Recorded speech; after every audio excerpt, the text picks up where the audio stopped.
বাংলাদেশের মন্ত্রণালয়গুলোর মধ্যে চ্যালেঞ্জিং মন্ত্রণালয় হইতেছে এই সময় স্বরাষ্ট্র মন্ত্রণালয়। কেন যে হাঙ্গেরের উপদেষ্টা এই মন্ত্রণালয় নিচে জানি না, বেচারার জন্য আমার মায়ে লাগে। কেন চ্যালেঞ্জিং? কারণ এই মন্ত্রণালয়ের ইনস্টিটিউটগুলা সরাসরি নিপীড়নের সাথে যুক্ত ছিল। পুরা পুলিশ বাহিনী থানা টানা ফেলায় পলায় গেছে, ট্রাফিক পুলিশ পর্যন্ত পলায় গেছে। জনগণের মধ্যে পুলিশ সম্পর্কে ঘৃণা এমন চরম পর্যায়ে পৌঁছাইছে যে পুলিশ থানায় বসতে ভয় পাইতেছে। পুলিশ মারাও গেছে অনেক, মায়ের ট্যাঙ্কে রেখেছে। শুধু তাই না, হাসিনা পলায়নের পরে আনসার বিদ্রোহ সামলাইতে হয়েছে। আমি পুলিশ সংস্কার নিয়ে একটা এপিসোড করেছিলাম, এই যে এটা সাজেশন দিছিলাম ছাত্রদের মধ্যে থেকে কিভাবে পুলিশ নিয়োগ দেওয়া যায়। সরকার ট্রাফিক পুলিশ ওই আইনেই নিয়োগ দিছে, আমারটা দেখে দিছে কিনা জানি না, দিলে ভালো, না দিলে অসুবিধা নাই। যাই হোক, সমস্যা কলে মেটে নাই। পুলিশের মরাল বাড়ানোর চেষ্টা না করলে, পুলিশের সাথে জনগণের দূরত্ব না কমলে দীর্ঘমেয়াদে বাংলাদেশে বড় ধরনের সংকট তৈরি করবে। আমাদের হইতে হবে সৃজনশীল এই সমস্যা মোকাবেলার জন্য। আমি এটা নিয়ে স্বরাষ্ট্র উপদেষ্টার সাথে সরাসরি কথা কইতে চাইছিলাম, তো উনাদের তো মেলা কাম আর কি চাও, উনারা মেসেজ পাঠাইছিলাম। তো স্বরাষ্ট্র উপদেষ্টা আমার ফোন দেওয়ার টাইম হয় নাই। আমি একটা জিনিস বুঝি না, ওনারা তো পলিটিশিয়ান না, পাবলিক ফিগার না, যে এলাকায় যাইতে হয়, দলের লোকদের টাইম দিতে হয়, মিটিং করতে হয়, রাজনীতি করতে হয়, তারপরেও ওনারা টাইম পান না। আমি নিজে থেকে কতজনের সাথে কথা বলি, দেখেন শহীদ পরিবারের সাথে কথা বলি, আপনারা তো জানেন। এমনকি আমি একদম মাঠের কর্মীদের সাথে কথা বলি, আন্দোলনে মাঠের ছাত্রদের অনেকের সাথে কথা বলি। আমি টাইম পাই, ওনারা টাইম পান না। তবে একটা পলিসি হিসাবে আমি নিজে থেকে উপদেষ্টাদের ফোন টোন দিই না, ওনারা দেন। ওনারা যদি ফোন দেন তাইলে টাইম দিই। দায়টা ওনাদের, আমার না।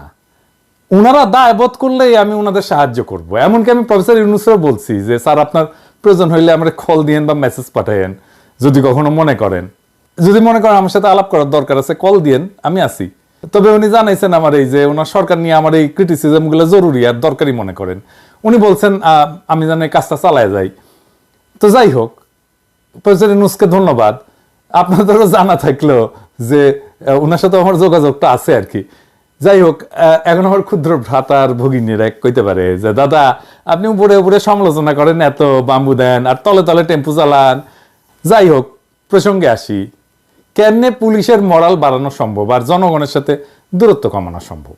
স্বরাষ্ট্র মন্ত্রণালয়ের যারা আছেন তারা একটু দেখেন, অল্প একটু সময় না নিচ্ছে, ধরেন নষ্টই হইল আর কি, তাহলে দেখেন না কি কই। এই পরিকল্পনা যদি গ্রহণ করেন, তাহলে এই পরিকল্পনা গ্রহণ করলে এটা ইউনিক মডেল হবে সারা দুনিয়ার জন্য। দুনিয়ার কোথাও এই মডেল বা পরিকল্পনা কখনো বাস্তবায়িত হয়নি। এই পরিকল্পনা বাস্তবায়িত হইলে শুধু পুলিশের মরাল বাড়ার কাজটাই হবে না, মুক্তে আর একটা সমস্যার সমাধান হয়ে যাবে। তো এই কথাটা করার সময় আমি আমার পেশাদার জীবনের, প্রফেশনাল ক্যারিয়ারের একটা বেদনার কথা বলি আর কি, আমার ক্ষুদ্র ভ্রাতার ভগ্নীদের জন্য। আপনারা হয়তো সৃজনশীল কোনো সমাধান দিলে ইনকা একটা প্রবলেমে পড়তে পারেন। আমি যতগুলো ইউনিক সলিউশন দিছি আমার পেশাগত জীবনে, বেশিরভাগ ক্ষেত্রে উত্তর আসিছে আমার বসদের কাছ থেকে যে এটা কেন আর কেউ আগে করে নাই। তো বিজনেস ওয়ার্ল্ডেও গেলে ভালচুন কম নাই, বুঝছাও। তো যাই হোক, আসেন পরিকল্পনায়। আমাদের 639টা থানা আছে পুলিশের। এছাড়া বাংলাদেশের দাঙ্গা মোকাবেলার জন্য এই যে বিশেষায়িত পুলিশ ইউনিট আছে, যার নাম হচ্ছে আর্মড পুলিশ ব্যাটালিয়ন বা এপিবিএন। এপিবিএন এর অধীনে 14টা ব্যাটালিয়ন আছে, মোট 64টা পুলিশ লাইন আছে। এছাড়া মেট্রোপলিটন এলাকাগুলোর জন্য আলাদা পুলিশ লাইন আছে। এছাড়া হাইওয়ে পুলিশ আছে, ইন্ডাস্ট্রিয়াল পুলিশ আছে, রেল পুলিশ আছে। ফাইনালি সারদায় পুলিশ একাডেমি আছে। এছাড়া দেশের বিভিন্ন স্থানে আঞ্চলিক পুলিশ প্রশিক্ষণ কেন্দ্র আছে। তো সারদা পুলিশ একাডেমি নিয়ে আমার একটা বিষয় ছিল, আমার ভিডিও যারা হাসিনার আমলে দেখেছেন তারা জানেন, আর কইলাম না। তো এডিটর সাহেব না ঘোড়ার আওয়াজ দেন না, বুঝছাও। ওটা এখন আমার যারা পুরানা দর্শক তারা জানে এটা কি। প্রফেসর ইউনূসের উপদেষ্টা মন্ডলী শুনে রাখেন, হাসিনার মন্ত্রীদের কালে ওই সারদা একাডেমির ঘোড়ার থেরাপি দিতাম নিয়মিত। এডিটর সাহেব আর এবার সাউন্ড দেন, আপনাদের যেন দিতে না হয়। আমি কালে থেরাপি দিতে দ্বিধা করবো না, বুঝাও। শুনে নিয়েন এই থেরাপিটা কি জিনিস। যাই হোক, এই সমস্ত জায়গায় যেগুলো কথা কইলাম, এই যে পুলিশের যতগুলো অফিস আছে, থানা আছে, ইত্যাদি ইত্যাদি, এই জায়গায় মূলত থানাগুলোতে যোগ্যতা অনুসারে 2 বা ততোধিক এই বিপ্লবে আহত ছাত্রদের নিয়োগ দেওয়া হোক পাবলিক রিলেশনস অফিসার হিসেবে। সারদা একাডেমি এবং পুলিশ ট্রেনিং একাডেমিগুলোতে ট্রেনার হিসেবে নিয়োগ দেওয়া যেতে পারে, পুলিশ লাইনে সাপোর্ট স্টাফ হিসাবে। কিন্তু থানাগুলোতে যেখানে জনগণের সাথে যোগাযোগ, সেখানে পাবলিক রিলেশনস অফিসার হিসেবে। পুলিশ নিজে দেখবে তাদের দানব হয়ে ওঠার ফল কি হয়েছে। তাদের সামনে নিরন্তর একটা জ্বলন্ত উদাহরণে ঘুরে বেড়াবে আহত ছাত্র জনতা। পুলিশের মধ্যে রিমোর্স বা অপরাধ বোধ ঢুকবে। তারা এরপরে নির্মমতা করতে গেলে ওই আহতদের ছবি তাদের চোখের সামনে ভেসে উঠবে। আবার উল্টা দিকে দেখেন, একজন সাধারণ মানুষ যখন থানায় সেবার জন্য আসবে, সে দেখবে এই বিপ্লবে আহত ছেলেদের কাজ করতে, সেবা দিতে। স্বাভাবিকভাবেই জনতার হৃদয় আর্দ্র হবে, পুলিশের প্রতি তার কঠোর মনোভাব পরিবর্তিত হবে এবং জানবে আহত ছাত্র একজন পুলিশ। পুলিশের জনবিচ্ছিন্নতা কাটবে। এই আহত ছাত্ররা বিশেষ পোশাক আর টুপি পরতে পারে, যেমন লাল টুপি পরতে পারে। এই ব্রিগেডের একটা আলাদা নাম দেওয়া যেতে পারে, যেমন ধরেন জুলাই ব্রিগেড। ভেবে দেখেন, দাঙ্গা পুলিশের অপারেশন হয়ে যাচ্ছে কোথাও, আর দাঙ্গা থামাইতে সামনে ক্র্যাশে ভর দেওয়া 10-12 জন জুলাই ব্রিগেডের সদস্য আহত ছাত্র জনতা। ওইখানে পুলিশের কোনো অ্যাকশনে যাইতে হবে না।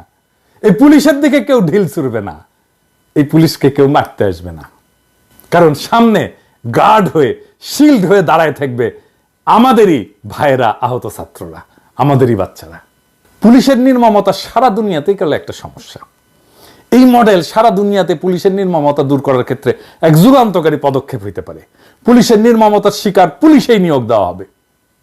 এই পরিকল্পনাটা অত্যন্ত, বুঝতেই পারতেছেন যে ইউনিক এবং মানবিক দৃষ্টিভঙ্গি দিয়া চিন্তা করে বাইর করছি আর কি, যা সারা পৃথিবীতে নজিরবিহীন। এটা শুধু বাংলাদেশের মতো উন্নয়নশীল দেশগুলোতে না, এমনকি উন্নত দেশগুলোতেও একটা যুগান্তকারী মডেল হিসেবে প্রতিষ্ঠা হইতে পারে। আসেন আমরা দেখি এই পরিকল্পনার ইউনিক দিকগুলা কি কি। 1 নাম্বার, পুলিশ বাহিনীর মধ্যে রিমোর্স বা অনুশোচনা তৈরি হবে। পুলিশ বাহিনীর নির্মমতার শিকার হওয়া ব্যক্তিরাই যদি পুলিশে নিয়োগ দেওয়া হয়, তাদের অন্যায় আচরণের, মানে পুলিশের অন্যায় আচরণের প্রতিক্রিয়া তারা সরাসরি দেখতে পাবে। এটা পুলিশের ভিতরে একটা মানবিক মূল্যবোধ সৃষ্টিতে সাহায্য করবে। 2 নাম্বার, আহতদের পুনর্বাসন। এইটা হয়ে যাবে, একটা বড় অংশের পুনর্বাসন হয়ে যাবে এই প্রক্রিয়ার মধ্যে দিয়া, 2 পক্ষেই লাভ। 3 নাম্বার, পাবলিক রিলেশন উন্নত হবে। যেমন আহত ছাত্র বা নাগরিকদের পাবলিক রিলেশন অফিসার হিসেবে নিয়োগ দিলে সাধারণ জনগণের কাছে পুলিশের ভাবমূর্তি পরিবর্তিত হবে। থানায় গিয়া মানুষ সেবা পাওয়ার সময় আহতদের দেখা পুলিশের মানবিক দিকটা উপলব্ধি করবে। 4 নাম্বার, দাঙ্গা মোকাবেলার নতুন কৌশল। ধরেন দাঙ্গা মোকাবেলার সময় আহত এবং ক্র্যাশে ভর দিয়া দাঙ্গার সামনে দাঁড়ানো জুলাই ব্রিগেড দাঙ্গা প্রশমনে সহায়ক হবে।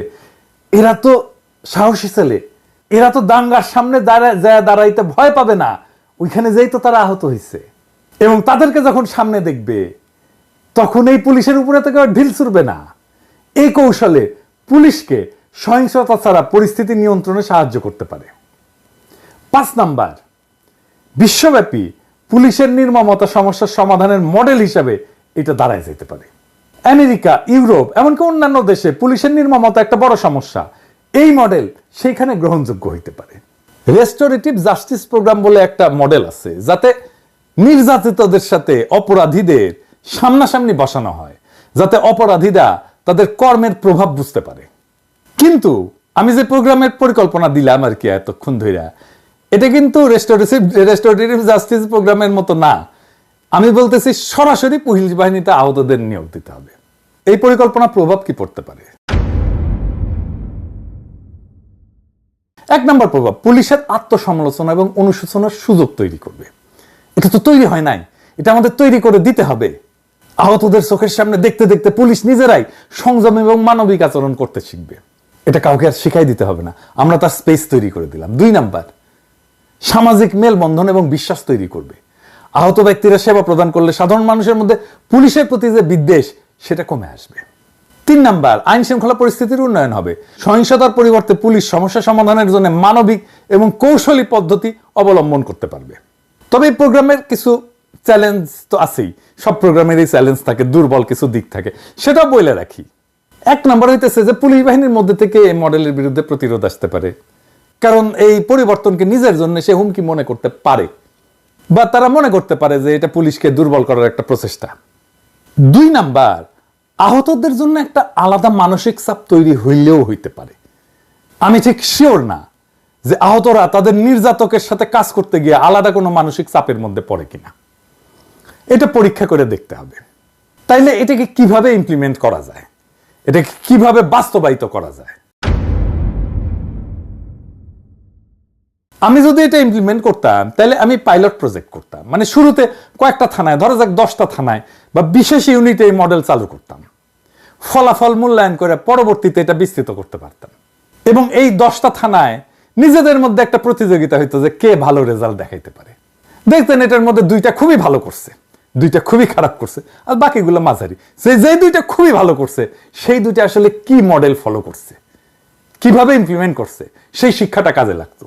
আর আমরা মিডিয়ার মাধ্যমে জনগণের কাছে এই পরিকল্পনা গুরুত্ব তুলে ধরে এই মডেলের বাস্তবায়নে তাদের সমর্থন আদায় করতে পারতাম। আমরা ইউনেস্কো বা জাতিসংঘের মতো আন্তর্জাতিক সংস্থাগুলোর কাছে এই মডেল তুলে ধরে বৈশ্বিক স্বীকৃতি অর্জনের চেষ্টা করতে পারতাম। মেলা কিছুই করা যায়, তাই ফ্রি দেই তো পরিকল্পনা, তাই কেউ পাত্তা দেয় না আর কি।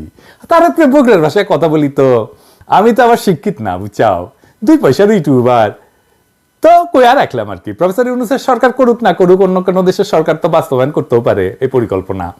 আর তারপরে আমাদের একটা এক্সারসাইজ হইলো না, একটা ইনোভেটিভ একটা পরিকল্পনা কেমনে বের করতে হয় এটা সমস্যা থেকে। আমার ক্ষুদ্র ভ্রাতা ভগিনীরা শিখলো, সেটা বড় কাজ একটা। ধরেন 2 পয়সার ইউটিউবের পরিকল্পনা যদি একটা কনসাল্টিং ফার্ম মেলা টাকা দিয়ে বেনে দেয় না, তখন দেখবেন যে সবাই কবে দেখিছো দেখিছো দেখিছো কি ফাইন পরিকল্পনা। কার মাথার থেকে বাইরে যে পরিকল্পনা সেটা ব্যাপার না, দুনিয়া একটা সমস্যার সমাধান যদি হয় সে পরিকল্পনায় কে করলো এটা বড় কথা না আর কি, করলেই হইলো আর কি।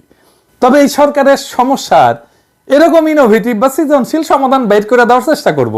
খালি জায়গায় বসে আওয়াজ দিয়ে নেবেন, বান্দা হাজির থাকবে।